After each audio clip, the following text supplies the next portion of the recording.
So this is the last thermochemistry concept I'm going to cover.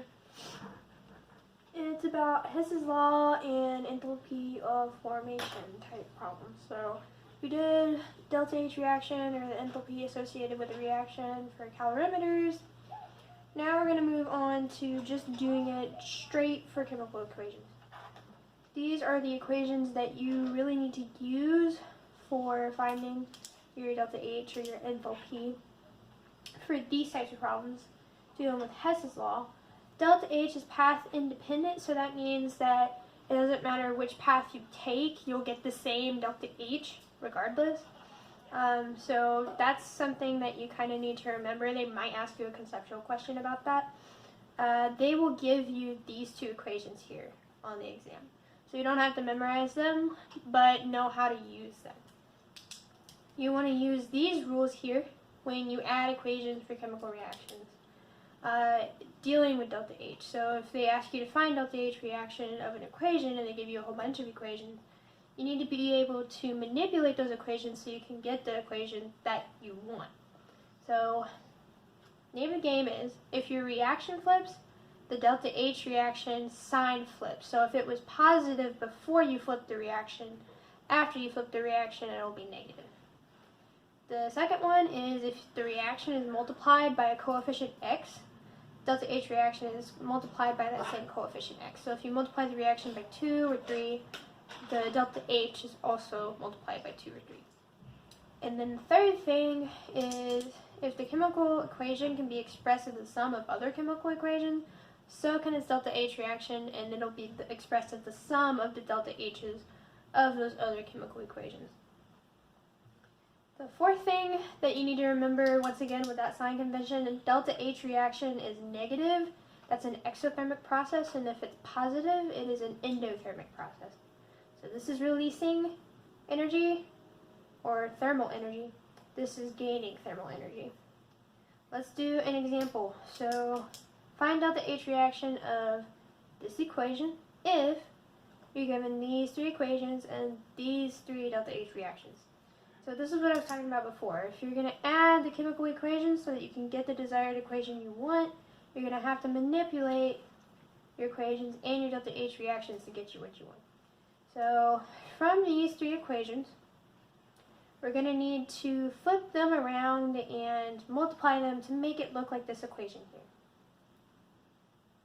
So let's look at the first one. In this first one, the propane, the C3H8, is on the left side of the arrow, but on the equation we want, it's on the right side. What we need to do is flip the reaction. So flip reaction 1.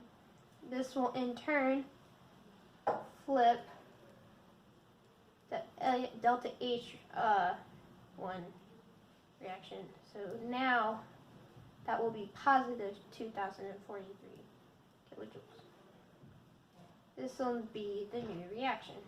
3CO2 plus 4H2O goes to C3H8 plus 5O2.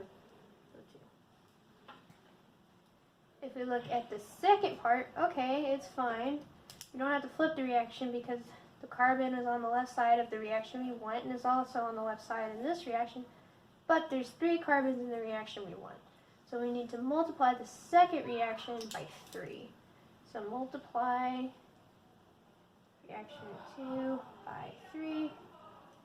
This is going to also multiply delta H2 reaction by 3.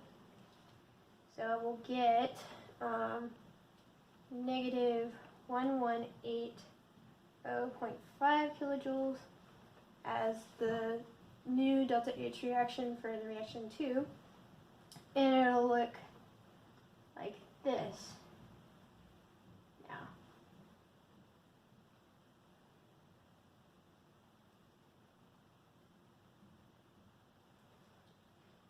Oh, that's CO2. Now let's look at this third one. So if we look at our equation that we're trying to get to, this has 4 hydrogens. Okay, that's all nice, but this equation we're looking at, this third equation, only has 2. So we need to multiply it by 2.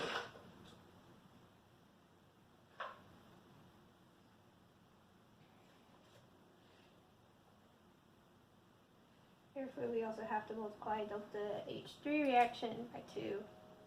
That will give us negative 967.2 kilojoules as our new delta H reaction there. And the reaction will now look like 4H2 plus 2O2 goes to 6H2O. So, oh, not 6H2O. It should be 4H2O. So here's the important part. When you add everything up, you're going to add not only the delta H's here, so these 3 parts, but you're also going to add these equations. When you add the equations, treat the arrow like an equal sign. So the only canceling we have to end up doing is for the water. So you have 4H2O's here and 4H2O's here. So those will cancel out. And for the oxygen, so we have 5 O2s on this side, but then we have 3 plus 2 O2s on the other side, so that's 5, so those cancel out. So we end up getting the equation, oh yeah, and the carbon dioxides cancel too. So we end up getting the equation we wanted of the carbon and hydrogen combining to give propane. So if we know we're going to get that equation, we know that our math is also right. So you always want to do this step when you're trying to calculate delta H reaction in this way. When you add all these guys up together, you will get negative 104.7 kilojoules. So this will be your delta H reaction.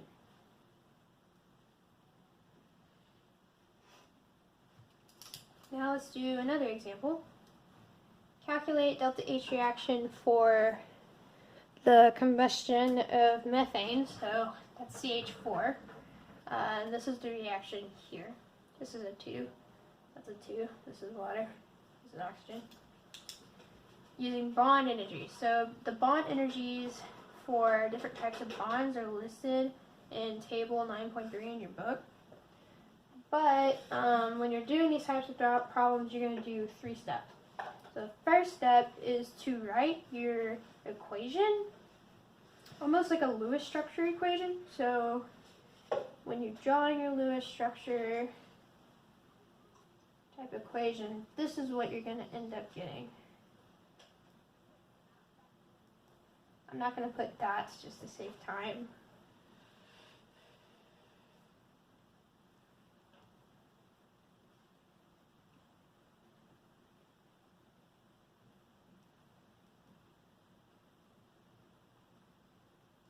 Okay, so this is what you get. The next thing you need to do is count how many bonds you have, or more so how many moles of bonds you have. So let's see from this how many bonds or how many moles of bonds we have. So starting with the CH bonds, we have 4 moles of those.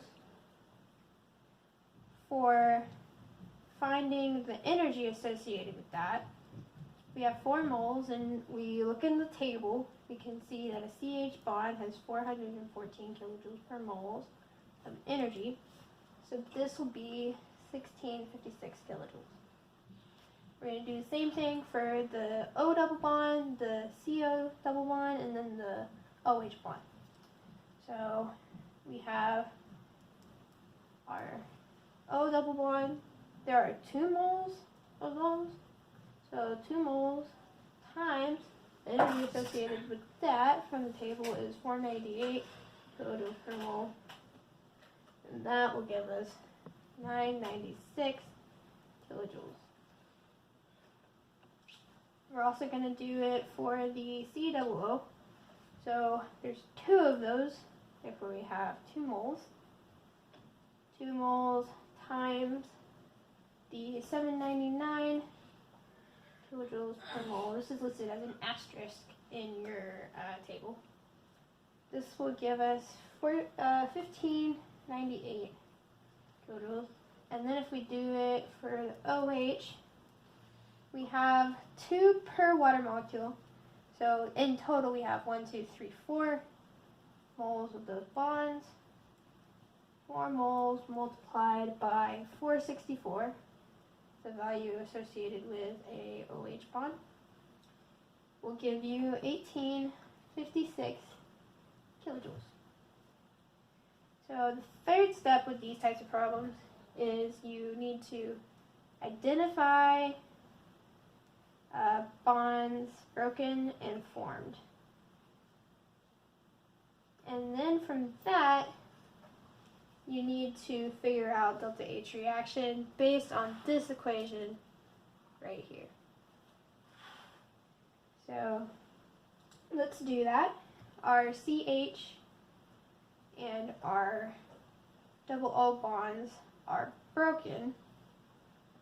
If you sum that, the energy there is 2,652 kilojoules. For our bonds that are formed, we have our C double O bond and our OH bonds. The energy associated with that, when you sum it, is 3,454 kilojoules. So that's what this sigma symbol means. This just means sum of whatever you have. So now we can find delta H reaction using that equation. So it'll be our broken, or sum of our broken, minus the sum of our formed,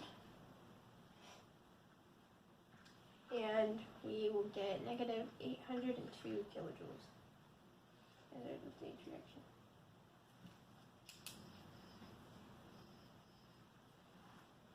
So one more problem, and now we're going to do it using the standard enthalpies of formation. So when you're dealing with standard enthalpies of formation, you're going to have this weird little superscript O symbol at the top of your symbol. So that's how you can know it's a standard enthalpy of formation problem. These are the things you have to remember when you're dealing with standard enthalpies of formation. So if you have a free element or you have a diatomic element, that standard enthalpy of formation is 0. So if you had just calcium by itself, calcium is a solid at room temperature, it ends up having delta H formation of 0. These are the standards you need to use for gases, liquids, solids, and solutions. It will always be at 1 atmosphere pressure and 25 degrees Celsius for the temperature. This condition is known as STP, or standard temperature and pressure. The next thing you have to have as a standard, if you have a solution, is that solution is 1 molar. The third and final stipulation for any of these is you have to have it as a pure element or a compound. But once again, if it's an element, it's going to have delta H formation of 0. So let's do a problem now. Find delta H reaction for this reaction if the delta H formation for this compound, which is pentane, is negative 146.8 kilojoules per mole. Table 9.4 in your book has all the values for standard enthalpies of formation. If you are stuck and you can't find one of those values that they give you on a homework problem or on a test, it's most likely that it's implied what it should be, and it's probably going to be 0 if it's a free element. So now let's work the problem. There's about 3 steps to these as well. So we're going to use the equation for this part, since it's standard enthalpy of formation, so it should have looked like this. We're going to use this equation here. So this weird looking N thing, right? This sigma is the sum. This N is the moles. So you have to use the molar ratios here in your chemical equations to figure out your NP as well as your NR. reactants.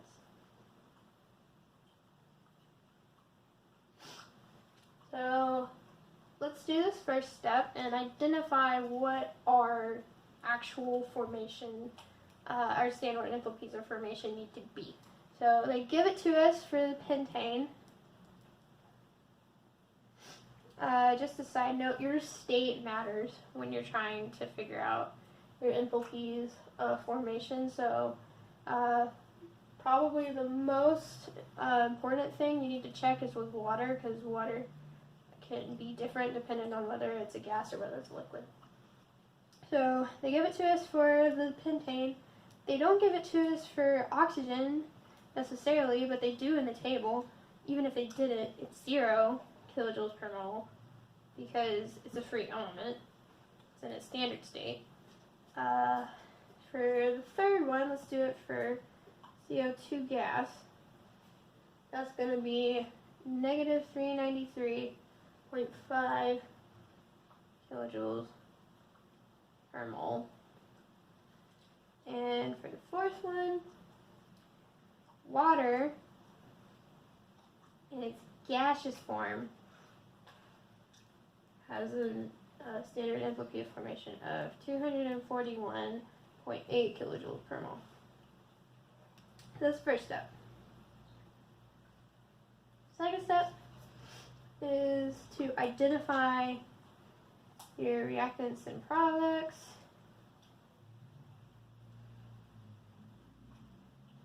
So we know what our reactants are. It's on the left side of the arrow. Pentane and oxygen are reactants. And then carbon dioxide and water are products. So now that we know that, we can use our equation and our molar ratios to figure out what our delta H reaction is. So you always want to set it up this way so that the math turns out right, guys. Put a bracket for your products. You're going to do it just based on how many moles you get. So you have 5 moles of carbon dioxide. You're going to have negative 393.5 kilojoules per mole for your carbon dioxide. Then you're also going to add, because remember this is the sum, the 6 moles of water, and multiply that by same deal. So close your bracket, because now you're done with your products. Then you subtract your reactants. So now we're going to put another bracket so that the distribution works out properly. So this bracket could also be a parentheses if you wanted it to be. We have 1 mole of our pentane. Then we know the energy associated with that is 146.8 kilojoules per mole of pentane. And then we sum it, and we also have our 8 moles of oxygen, but that doesn't really matter because we have 0 moles, or 0 kilojoules per mole of oxygen. So when you do the math for this, so the H reaction ends up being negative 3,272